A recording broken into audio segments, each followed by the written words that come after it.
તો અયોધ્યામાં યોજાઈ રહ્યો છે શ્રી રામનો બીજો પ્રાણ પ્રતિષ્ઠા મહોત્સવ। મંદિરના પ્રથમ માળે વિરાજમાન થયા રાજા શ્રી રામ। રાજ દરબારમાં રાજા સ્વરૂપે ભગવાનનું સ્થાપન કરવામાં આવ્યું। અભિજીત મુહૂર્તમાં ભગવાનના રાજા સ્વરૂપની પ્રાણ પ્રતિષ્ઠા કરવામાં આવી। મહાઆરતી અને મહાપ્રસાદનું પણ અહીંયા આયોજન કરવામાં આવ્યું છે। યુપીના સીએમ યોગી આદિત્યનાથ આ પ્રસંગે ઉપસ્થિત રહ્યા હતા।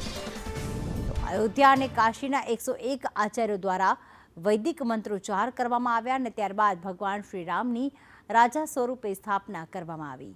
મંદિર પરિસરનો ભવ્ય સાજ શણગાર પણ કરવામાં આવ્યો છે। વહેલી સવારથી હવન અને પૂજા અર્ચના કરવામાં આવી અને 11:30 થી 12 વચ્ચેનો જે અભિજીત મુહૂર્ત હતો તેમાં સ્થાપના કરાઈ છે।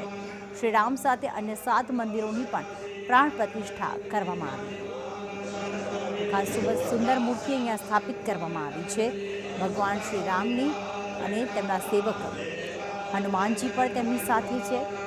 શ્રી રામના રાજા સ્વરૂપે દર્શન કરીને અહીંયા તમામ ભક્તો ભાવ વિભોર બની ગયા હતા। હાલમાં આચાર્યો દ્વારા વૈદિક મંત્રોચ્ચાર સાથે ભગવાન શ્રી રામની અહીંયા સ્થાપના કરવામાં આવી હતી। એટલે કે હવે આપ જ્યારે જશો રામ મંદિરમાં ત્યારે ન માત્ર બાળ સ્વરૂપે પરંતુ અહીંયા રાજા સ્વરૂપે પણ ભગવાન શ્રી રામના આપને દર્શન થશે।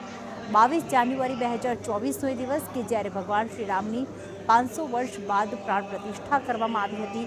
ભગવાન શ્રી રામ જે છે પોતાના જન્મસ્થળ એટલે કે અયોધ્યામાં બિરાજમાન થયા હતા અને બીજી તરફે રાજા સ્વરૂપે આજે શ્રી રામને સ્થાપિત કરવામાં આવ્યા છે।